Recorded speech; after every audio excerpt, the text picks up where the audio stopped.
ॐ शुक्लाम्बरधरं विष्णुं शशिवर्णं चतुर्भुजं प्रसन्नवदनं ध्यायेत् सर्वविघ्नोपशान्तये नारायणं नमस्कृत्य नरं चैव नरोत्तमं देवीं सरस्वतीं व्यासं ततो जयमुदीरयेत् गुरुर्ब्रह्मा गुरुर्विष्णुः गुरुर्देवो महेश्वरः गुरुः साक्षात् परं ब्रह्म तस्मै श्रीगुरवे नमः। ॐ सरल संस्कृतगीताश्रवणाय सर्वेषां स्वागतम्। इदानीं वयम् अष्टादशाध्यायं पश्यामः। अष्टादशाध्याये सप्तविंशतितमश्लोकः पठितः अस्माभिः। अत्र विषयः कः? ज्ञानं कर्म च कर्ता च त्रिधैव गुणभेदतः इति श्लोकः श्रीकृष्णेन उक्तः। ज्ञानं कर्म च कर्ता च, ज्ञानं त्रिविधं भवति। एवमेव ज्ञेयं ज्ञानं कर्म च कर्ता च, अर्थात् एकोनविंशतितमश्लोकः एवमस्ति। ज्ञानं कर्म च कर्ता च त्रिधैव गुणभेदतः इति। ज्ञानं सात्विकं ज्ञानं कथं भवति, राजसं ज्ञानं कथं भवति, तामसं ज्ञानं कथं भवति इति तत्र उक्तम्। अर्थात् सात्विकज्ञाने किं करोति, सात्विकज्ञानं किं करोति, सर्वत्र एकत्वं पश्यति। सात्विकज्ञाने मनुष्यः वयमिदानीं भिन्नत्वे एकत्वमिति वयं सर्वासु भाषासु भारतीयभाषासु वदामः खलु। एवं यूनिटी इन् डैवर्सिटी इति आङ्ग्लभाषायामपि वदामः। तदेव भिन्नत्वं भिन्नत्वे पृथक् अविभक्तं विभक्तेषु तज्ज्ञानं विद्धि सात्विकम् इति अस्माभिः पठितमस्ति। विभक्तेषु विभक्तानि इव दृश्यमानेषु वस्तुषु एकत्वमेव पश्यति इति। पृथक्त्वेन पश्यति राजसं ज्ञानम्। एकमेव विषयं गृहीत्वा तदेव सम्पूर्णं तदेव कृत्स्नमिति वदति तामसं ज्ञानम् इति। ज्ञानस्य त्रैविध्यं तत्र उक्तम्।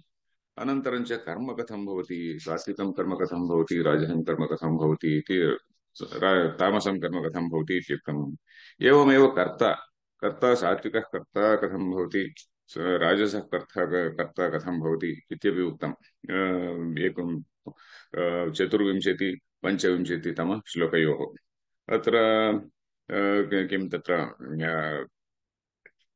अनहं न न षड्विंशतितम सप्तविंशतितमश्लोकयोः षड्विंशतितमश्लोके सात्विककर्ता कथं वर्तते इति। सात्विककर्ता कथं भवति, सः मुक्तसङ्गः भवति।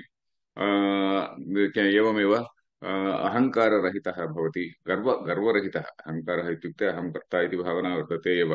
ज्ञानी भवति चेदेव अहं कर्ता इति भावना न भवति। तावत्पर्यन्तम् अहं कर्ता इति भावना वर्तते, परन्तु गर्वरहितः भवति। एवमेव धृति उत्साहसमन्वितः इत्युक्तः।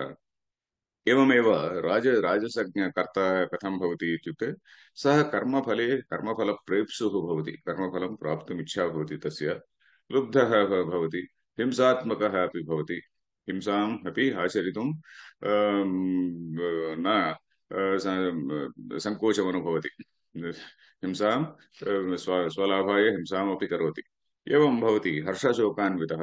यदा कार्यसिद्धिः भवति हर्षितो भवति, कार्यसिद्धिः न भवति तदा दुःखितो भवति इत्येवं राजसः कर्ता भवति। इदानीं तामसः कर्ता कथं भवति इति अनन्तरश्लोके द्रष्टव्यम्। अनन्तरश्लोकः इत्युक्ते अष्टाविंशतितमश्लोके इदानीम् अस्माभिः द्रष्टव्यम्। श्रीनिवास कृपया पठतु। तथैव अयुक्तः प्राकृत अयुक्तः पुराकृतः स्तब्धः शठो नैष्कृतिकोलसः विषादी दीर्घसूत्री च कर्ता तामस उच्यते। अयुक्तः प्राकृतः स्तब्धः शठः नैष्कृतिकः अलसः विषादी दीर्घसूत्री च कर्ता तामसः उच्यते। सुलभाः शब्दाः एव। अत्र अयुक्तः प्राकृतः शठः अष्टविशेषणानि उक्तानि। अष्टविशेषणानि इत्युक्ते सर्वाणि विशेषणानि तत्र भवन्तु इति न। एकैकमपि वर्तते चेद् अपि सः तामसः एव। एकैकमपि वर्तते चेदपि सर्वाणि विशेषणानि तत्र सन्ति चेद् एव सः प्राकृतः, सः तामसः इति न। एकैकमपि वर्तते चेदेव उदाहरणतया शठः, नैष्कृतिकः, अलसः, शठः अथवा नैष्कृतिकः अथवा अलसः अथवा विषादी अथवा दीर्घसूत्री इत्येवं एकैकमपि भवति चेत् अपि सः तामसः कर्ता इति अस्माभिः ज्ञातव्यः इति। अयुक्तः, अयुक्तः इत्युक्ते युक्तः, युक्तः इत्युक्ते समाहितचित्तः, समाहितचित्तः इत्युक्ते कर्तव्ये कर्मणि अथवा कर्तव्ये कार्ये मनसः समाधानं, मनः तत्रैव वर्तते, मया एतत् कार्यं करणीयम् इति मनः समाधाय इत्युक्ते मनः तत्रैव वर्तते। अर्थात् पेयिङ्ग् अटेन्शन् इति वदामः आङ्ग्लभाषायां, मनः समाधानं। अयुक्तः इत्युक्ते असावधानः, असावधानः, मनः अन्यत्र वर्तते। अत्र मधुसूदनाचार्याः लिखन्ति अपहृतचित्तत्वेन अनवहितः इति लिखन्ति ते। अपहृतचित्तत्वेन मैण्ड् इस् स्टोलन् अवे, अपहृतचित्तत्वेन अनवहितः, अनवहितः उदाहरणतया यथा डे ड्रीमिङ्ग् इति वदामः एवं भवति, अथवा मनः अन्यत्र भवति, सः कार्ये प्रयुक्तः भवति। एवम् अयुक्तः इत्युक्ते असावधानः, मनः तत्र युक्तं नास्ति, मनः कार्ये कर्मणि युक्तं न भवति इति, असावधानः, असमाहितः इत्येवम्। एवमेव प्राकृतः, प्राकृतः इत्युक्ते संस्कृतः इति शब्दस्य व्यतिरेकशब्दः प्राकृतः। संस्कृतः इत्युक्ते शास्त्र आचार्य उपदेशेन संस्कृतं मनः यस्य भवति सः संस्कृतः इति। संस्कृतम् इत्युक्ते भाषा, संस्कृतः इत्युक्ते संस्कृतः मनुष्यः, संस्कृतः पुरुषः, संस्कृता नारी इत्येवं वक्तव्यं भवति।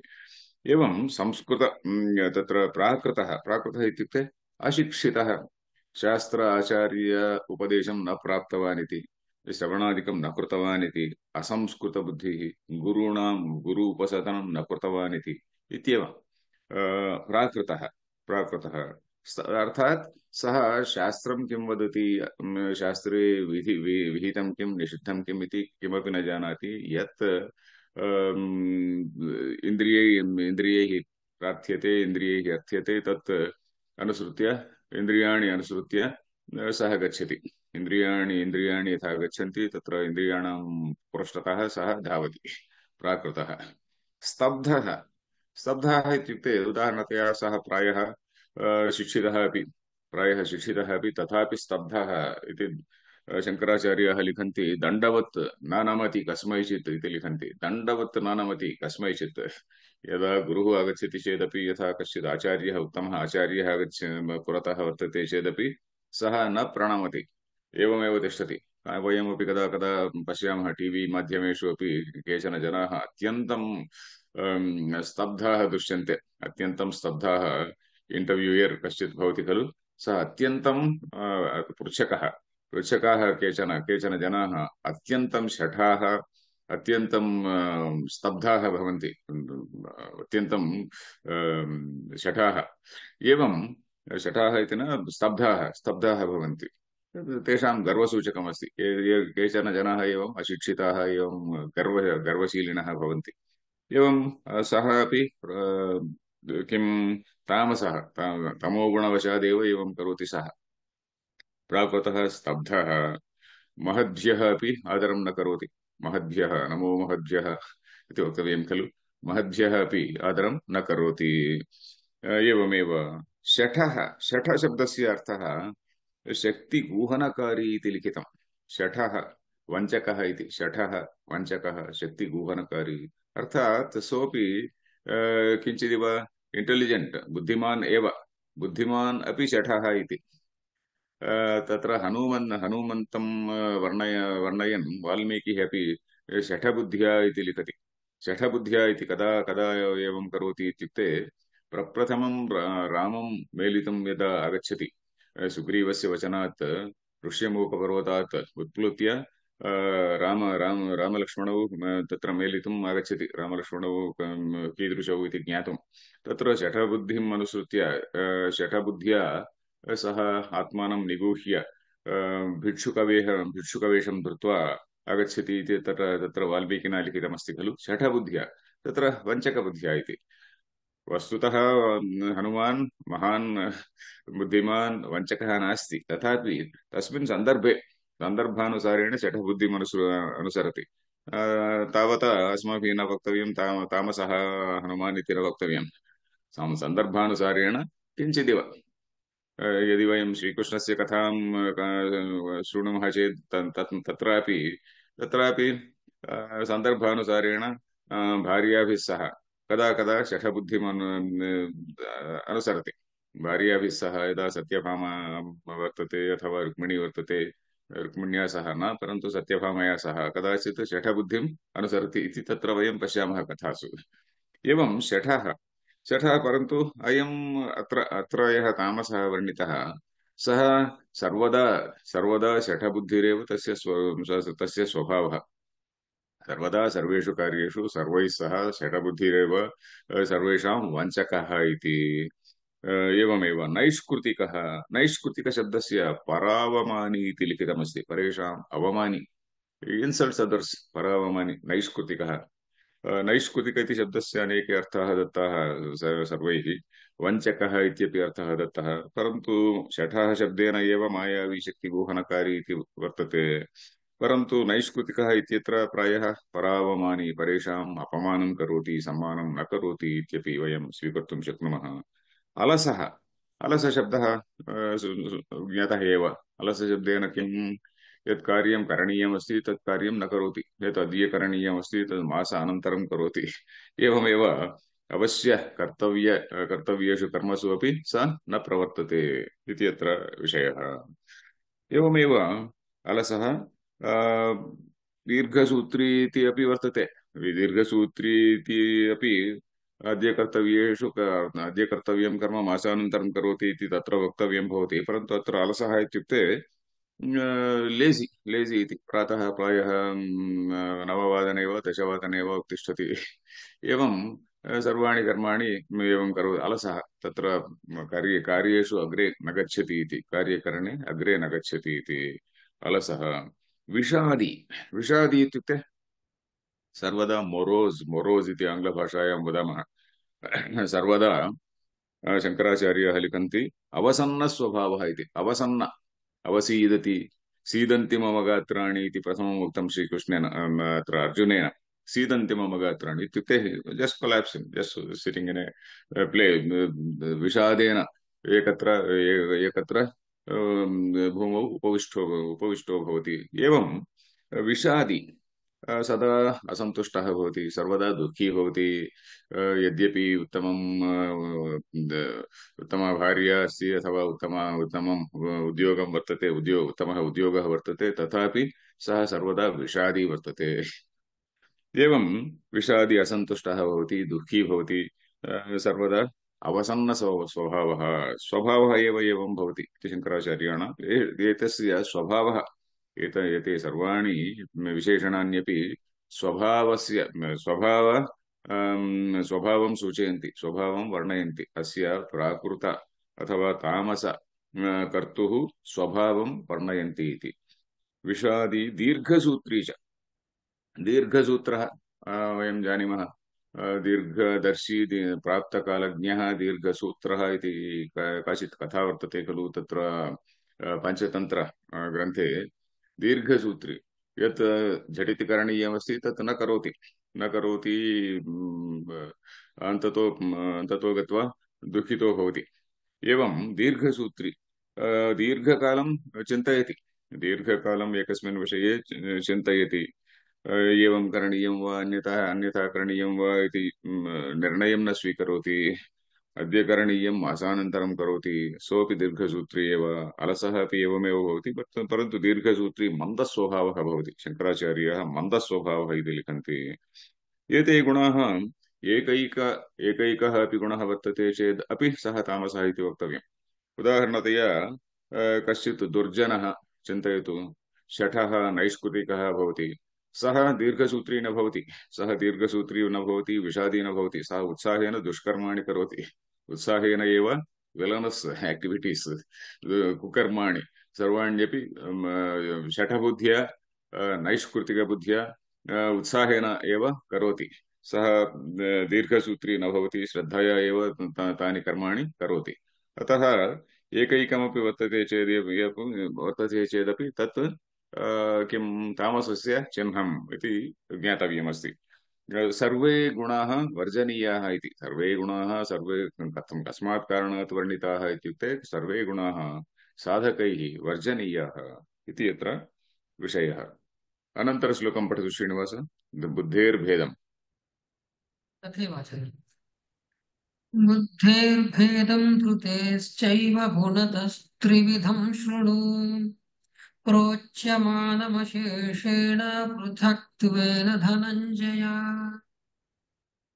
बुद्धेः भेदं, बुद्धेः भेदं धृतेः च एव, धृतेश्चैव गुणतः त्रिविधं शृणु प्रोच्यमानम् अशेषेण पृथक्त्वेन धनञ्जय।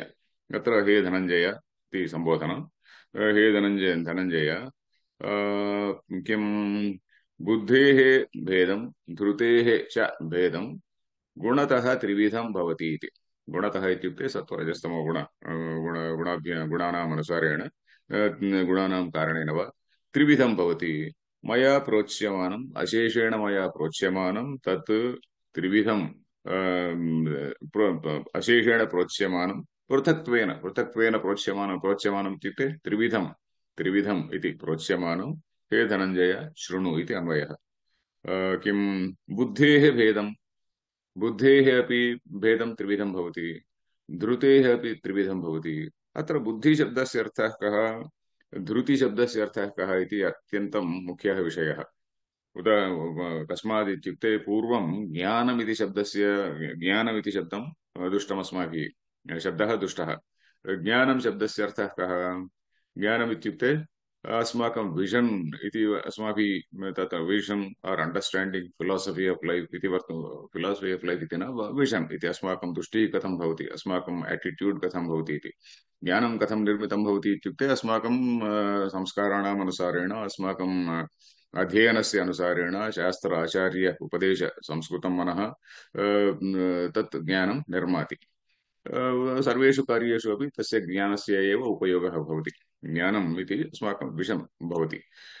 बुद्धिः इति शब्दस्य अर्थः कः, ज्ञानं वर्तते, बुद्धिः तीक्ष्णा बुद्धिः वर्तते वा मन्दा बुद्धिः वर्तते वा इत्यपि तत्र चिन्तनीयं। बुद्धेः भेदं, बुद्धिः शब्दस्य अर्थः कः, मनः इत्युक्ते सङ्कल्पविकल्पात्मकं मनः इति पठामः। एतत् वा एतत् वा इति झटि वस्तूनि तूष्णीं पश्यति, परन्तु तत्र किं निर्णयं न करोति। निर्णेतुं शक्तिः कुत्र अस्ति इत्युक्ते बुद्धौ अस्ति। बुद्धिः इत्युक्ते निश्चयात्मिका बुद्धिः, व्यवसायात्मिका बुद्धिः इति पठामः। निश्चयात्मिका बुद्धिः इत्युक्ते एतत् करणीयं वा, एतत् सम्यक् वा, एतत् किम् इति पश्यति खलु। अत्र व्यवसायात्मिका बुद्धिः इति पठामः। अर्थात् इंटेलेक्ट् इति आङ्ग्लभाषायाम् इंटेलेक्ट्, अनलैसिंग एबिलिटी इति। ज्ञानं वर्तते, ज्ञानं वर्तते चेदपि बुद्धिः वर्तते चेत् वा बुद्धिः कथं प्रवर्तते इत्यपि ज्ञातव्यं खलु। ज्ञानम् एकत्र वर्तते, बुद्धिः कथं वर्तते इति। ज्ञानमित्युक्ते उदाहरणतया सात्विकज्ञानम् एकत्वं पश्यति। सात्विकज्ञाने अपि बुद्धिः वर्तते, सात्विकज्ञाने अपि सात्विकबुद्धिः, सात्विकी बुद्धिः वर्तते। सात्विकी बुद्धिः कथं वर्तते, निष्कामत्वात् सम्यक् पश्यति। सात्विकी बुद्धिः निष्कामत्वात् पूर्वापर विचारं करोति। एतत् करणे एतत् सम्यक् वा, एतत् न सम्यक् समीचीनं वा इति निश्चित्य कर्माणि करोति। अग्रे पश्यामः वयं तत्सर्वमपि अग्रे पश्यामः। एवमेव राजसं कार्यं कथं भवति इत्युक्ते कामरागबलान्विताः भवन्ति एते। कामः वर्तते, क्रोधः वर्तते, कामक्रोधादि गुणाः वर्तन्ते। अत एव तस्य सः सम्यक् निर्णेतुं न शक्नोति इति। एवं बुद्धेः भेदं भवति। धृति इत्युक्ते, धृतिशब्दस्य अर्थः आङ्ग्लभाषायां डिटर्मिनेशन्, फार्टिट्यूड् इति वदामः। अर्थात् धारणाशक्तिः। किमपि कार्यम् अस्माभिः करणीयं भवति, करणीयं वर्तते, परन्तु तत्र कार्ये कर्मणि अस्माकं धृतिः, उत्साहः, धृत्युत्साहः समन्वितः इति पूर्वम् अस्माभिः पूर्वश्लोकेषु दृष्टं खलु। धृत्युत्साहः समन्वितः, धृतिः वर्तते वा अस्माकम्, अर्थात् डिटर्मिनेशन् वर्तते वा, ज्ञानं वर्तते। ज्ञानमित्युक्ते स्टोर् हौस् इति चिन्तयतु। ज्ञानम् अस्माकं विषम् एक् स्टोर् हौस् वत्। बुद्धिः अपि वर्तते, बुद्धिः एवं करणीयम् एवं न करणीयम् इति सम्यक् आलोचनं करोति, आलोच्य निर्णयं करोति। निश्चयात्मिका बुद्धिः खलु। किं करणीयमिति निश्चयं करोति। अनन्तरं कार्ये कर्मणि उत्साहः वर्तते वा न वा धृतिः धारणाशक्तिः इति वदामः। धारणाशक्तिः इति अत्र द्वयोः भेदं मधुसूदनसरस्वतीमहाशयैः एवम् उक्तं। ज्ञानशक्ति क्रियाशक्ति इति तैः उक्तं। बुद्धिः इत्युक्ते ज्ञानशक्तिः, ज्ञानम् अन्यत्। ज्ञानं पूर्वमुक्तम्। अत्र बुद्धि धृत्योः विषये ते लिखन्ति। शङ्कर मधुसूदनसरस्वत्याः व्याख्यायाम् अन्तिमवाक्ये, यदि भवतां समीपे मधुसूदनसरस्वत्याः व्याख्या वर्तते चेत् तत्र धीधृत्योः त्रैविध्यम् सर्वासामपि वृत्तीनां त्रैविध्यं विवक्षितं, तथापि धीधृत्योः त्रैविध्यं पृथक् उक्तं ज्ञानशक्ति क्रियाशक्ति उपलक्षणार्थम् इति लिखन्ति ते। ज्ञानशक्ति क्रियाशक्ति इति ज्ञानं वर्तते एव। ज्ञानशक्तिः कुत्र अस्ति इत्युक्ते बुद्धौ वर्तते।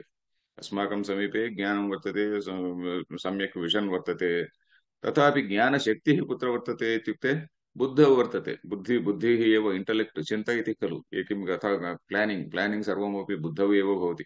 प्लानिङ्ग् सर्वमपि प्लानिङ्ग् इति सर्वमपि। अनन्तरं च धृतिः इत्युक्ते डिटर्मिनेशन्, क्रियाशक्ति इति। बुद्धौ ज्ञानशक्तिः वर्तते। बुद्धिः इत्युक्ते ज्ञानशक्तिः। एवं धृतिः इत्युक्ते क्रियाशक्तिः। क्रियाशक्तिः यद्यपि शरीरे दृश्यते, क्रियाशक्तिः इत्युक्ते सर्वत्र गच्छति, धावति, कार्याणि करोति, शरीरे दृश्यते। परन्तु प्रथमं क्रियाशक्तिः कुत्र वर्तते? प्रथमं मनसि एव वर्तते।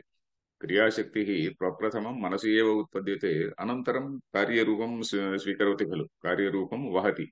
अर्थात् शरीरेण सह वयं सर्वाणि कर्माणि कुर्मः खलु। एवं ज्ञानशक्तिः क्रियाशक्तिः इति तैः वर्णितं वर्तते। अत्यन्तम् उत्तमं वर्णनं न उत्तम व्याख्यानमिति मया चिन्तितं। बुद्धिः इत्युक्ते ज्ञानशक्तिः, धृतिः इत्युक्ते क्रियाशक्तिः इति। एवं बुद्धेर्भेदं धृतेश्चैव। धृतेः, धृति इत्युक्ते कर्मकरणसमये उत्साहादिकम्। उत्साहः वर्तते वा न वा इति। एवम् उत्साहः, एवमेव अग्रे गन्तुं पराक्रमः इति वदामः। वीर्य पराक्रम इत्यादि शब्दाः सन्ति। पराक्रमः वर्तते वा न वा इति इत्येवम्। गुणतः त्रिविधं।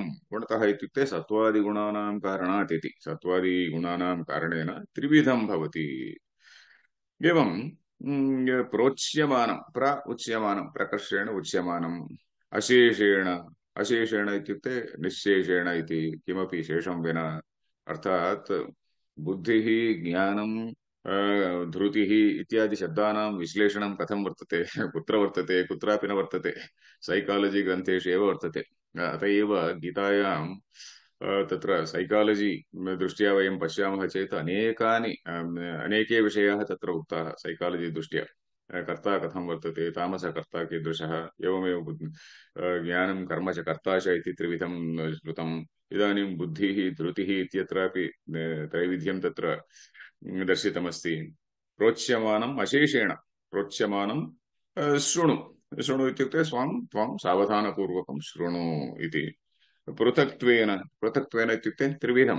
त्रिविधं प्रोच्यमानं, त्रिविधं पृथक्त्वेन मया उच्यमानं हे धनञ्जय शृणु इति। एवं बुद्धिः धृतिः इति शब्दयोः अर्थः अस्माभिः सम्यक् ज्ञातव्यः। सात्विकी धृतिः वर्तते। सात्विकी धृतिः, सात्विकज्ञानमनुसृत्य सात्विकी बुद्धिः भवति। सात्विकी ज्ञानमनुसृत्य एव सात्विकी धृतिः अपि भवति। एवमेव राजसी धृतिः। राजसी धृतिः इत्युक्ते लौकिकविषयेषु आसक्तिः भवति। एवमेव धर्म अर्थ कामेषु फलाकांक्षा भवति इति। एवमेव तामसी धृतिः। तामसी धृतिः इत्युक्ते यथा रावणासुरः वर्तते। रावणासुरः तामसी बुद्धिः। सोऽपि बुद्धिमान् पण्डितः एव। रावणः अपि पण्डितः एव, वेदपण्डितः, वेदशास्त्रेषु निष्णातः, तत्सर्वमपि वर्तते। परन्तु तत् ज्ञानम् अत्यन्तं तामसं ज्ञानं वर्तते तस्य। अत एव तामसी बुद्धिः वर्तते, तामसी धृतिः अपि वर्तते तस्य। अत एव सीताम् अपहर्तुम् इच्छति। एवं तामसी बुद्धिः, तामसी धृतिः, तामसी धृत्यौ अपि शठः नैष्कृतिकः भवति। भिक्षुरूपेण आगत्य सीताम् अपहरति, भिक्षुरूपेण आगत्य सीताम् अपहरति। तत्र सर्वदा कामुकः भवति। तदपि विशेषणं मदः। मदः इति वयम् अग्रे पश्यामः। मदः अपि मदान्वितः भवति। कः? तामसः। तामसीधृत तामसीधृतिः इत्युक्ते तत्र मदः अपि भवति। अग्रे पश्यामः। एवं अस्माकं बुद्धेः अनुसारेण, अस्माकं ज्ञानस्य अनुसारेण एव अस्माकं बुद्धिः भवति। ज्ञानमित्युक्ते प्रायः इच्छाशक्तिः इति चिन्तयतु। बुद्धिः इत्युक्ते ज्ञानशक्तिः, धृतिः इत्युक्ते क्रियाशक्तिः इति यत्र सम्यक् वर्णितं मधुसूदनाचार्यैः। अनन्तरश्लोकं पठतु श्रीनिवास। प्रवृत्तिञ्च निवृत्तिञ्च। तथैव आचार्य। प्रवृत्तिं च निवृत्तिं च कार्याकार्ये भयाभये बन्धं मोक्षं च या वेत्ति बुद्धिः सा पार्थ सात्विकी। बुद्धिः इत्युक्ते वयं विषयाणां परिशीलनकौशलम् इत्यपि वर्णयितुं शक्नुमः। विषय अस्माकं पुरतः फैक्ट्स् अनेके विषयाः सन्ति। तेषां सर्वेषां परिशीलनं, विषयाणां परिशीलनं सम्यक् तत्र प्लानिङ्ग् इत्यादिकं भवति खलु। तत्सर्वमपि ज्ञानशक्तिः एव।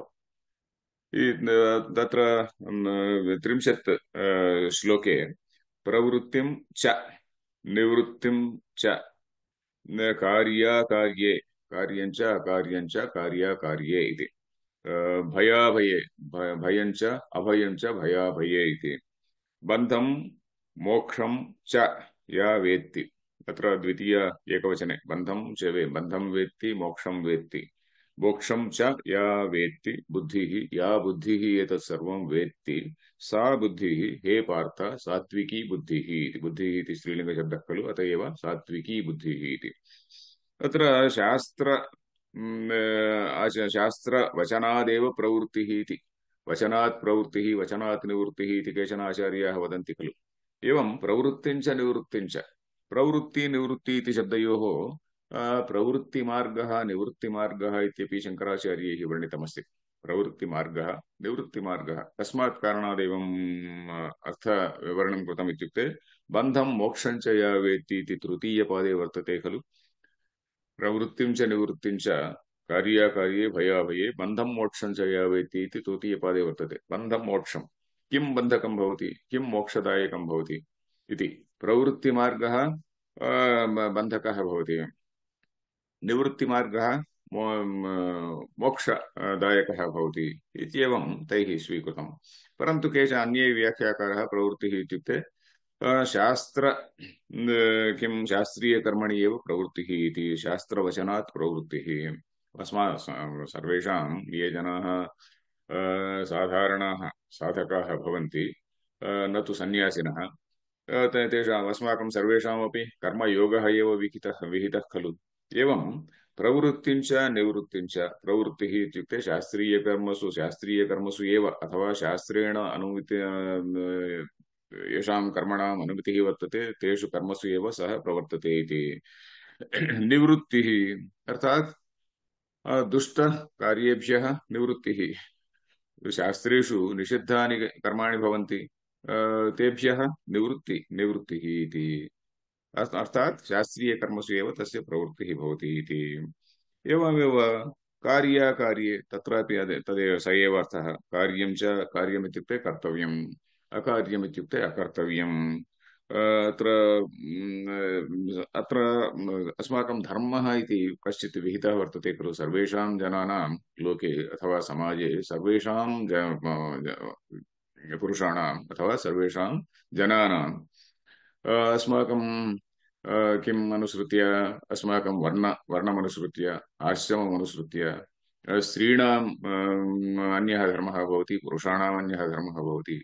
एवं वर्णाश्रमधर्माः इति कथयामः, कथन् वदन्ति। वर्णधर्माः आश्रमधर्माः इति। तत्र केचन सामान्यधर्माः भवन्ति, केचन विशेषधर्माः इति भवन्ति। तत्सर्वमपि सम्यक् ज्ञात्वा इति।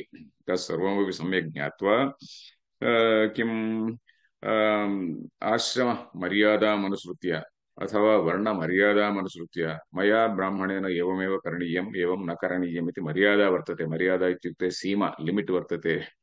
रामः, भगवान् श्रीरामः मर्यादा पुरुषोत्तमः इति कथितः। मर्यादा मर्यादा इत्युक्ते कियत्पर्यन्तम् अस्माभिः गन्तव्यं, कियत् पर्यन्तं कुत्र न गन्तव्यम् इति। मर्यादा इत्युक्ते सीमा, लिमिट् इति। मर्यादा पुरुषोत्तमः इति, धर्मस्य मर्यादां जानाति इति। एवम् एवं कार्याकार्ये कर्तव्यं। शङ्कराचार्यः देशकालाद्यपेक्षया इति लिखन्ति। देशकालाद्यपेक्षया कर्तव्यं किम्? देशकालाद्यपेक्षया कदा कदाचित् कश्चित् मुनिः यदा चोराः आगत्य धनिकम् अधिकृत्य पृष्टवन्तः, तदा मुनिः किं वदति? अम्, मम नेत्रद्वयं यत् यत् द्रष्टुं शक्नोति, वक्तुं न शक्नोति। मम मुख यत् वक्तुं शक्नोति तत् द्रष्टुं न शक्नोति। मम किं तत् मम जिह्वा अथवा मम मुखं यत् वक्तुं शक्नोति तत् द्रष्टुं न शक्नोति इति उक्तवान् खलु। एवं तत्र देशकालाद्यपेक्षया तत्र किं किं कृतं तेन? रक्षणं तस्य। कश्चित् धनिकः कश्चित् अरण्ये धावन् आसीत् खलु, तस्य रक्षणं कृतवान्। एवम् एवं देशकालाद्यपेक्षया यत् कर्तव्यं यत् न कर्तव्यम् इति कार्याकार्ये। भयाभये भयाभये भयं कथं भवति, अभयं कथं भवति? भयम् इत्युक्ते भयकारणं किम्? अग्रे गत्वा एवं करोमि चेत् तत् भयकारणं भवति इति। अभयम् इत्युक्ते अग्रे गत्वा एवं करणीयम्, एवं करोमि चेत् अभयं भवति इति। भयाभये जानाति इति। एवं बन्धं मोक्षं च या वेत्ति, केन कर्मणा बन्धप्राप्तिः भवति, केन कर्मणा मोक्षप्राप्तिः भवति इति। सर्वेषामपि एतत् युज्यते। कथमित्युक्ते सर्वेषामपि इत्युक्ते कर्ममार्गे कर्मयोगमार्गे ये जनाः वसन्ति तेषां सर्वेषां, वयं सर्वेपि कर्मयोगानुसारिणः इति चिन्तयन्तु। वयं तूष्णीं न पठामः, परन्तु कर्मयोगं किञ्चिदिव कर्मयोगस्य साधनां कुर्मः इति। कर्मयोगिभिः किं चिन्तनीयं? केन कर्मणा अग्रे गत्वा बन्धप्राप्तिः भवति, केन कर्मणा मोक्षप्राप्तिः भवति इति।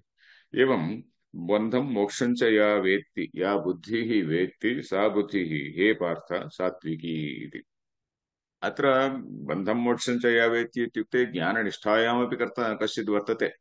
कर्मयोगी अपि तत्र इति वक्तुं शक्नुमः। ज्ञाननिष्ठायां यः तिष्ठति सोऽपि तस्य विषये अपि अत्र चर्चा वर्तते इति वक्तुं शक्नुमः। प्रवृत्तिञ्च निवृत्तिञ्च कः वेत्ति? ज्ञाननिष्ठायां पुरुषः यः वर्तते, साङ्ख्यमार्गे यः वर्तते, सोऽपि जानाति। कर्मयोगी अपि जानाति इति। कर्मयोगी अपि किञ्चिदिव श्रवणं कृतवान्, अत एव कर्मयोगमार्गे प्रविष्टः खलु। एवं प्रवृत्तिञ्च निवृत्तिञ्च कार्याकार्ये च भयाभये च। भयाभये इत्युक्ते एवं करोमि चेत् अग्रे गत्वा दुःखं प्राप्स्यामि इति। एवं करोमि चेत् अग्रे गत्वा सुखं प्राप्स्यामि, अभयं प्राप्स्यामि इति। भयाभये जानाति इति। बन्धं मोक्षं च या वेत्ति सा बुद्धिः हे पार्थ सात्विकी इति। सुलभः श्लोकः एव। अत्र त्रयः श्लोकाः पठिताः। अत्र एतावत्पर्यन्तं कश्चित् सन्देहः प्रश्नः वर्तते वा? धन्यवादः आचार्य। प्रश्नः नास्ति आचार्य। अद्य अत्र विरमामः। हरिः ओम् तत्सत्।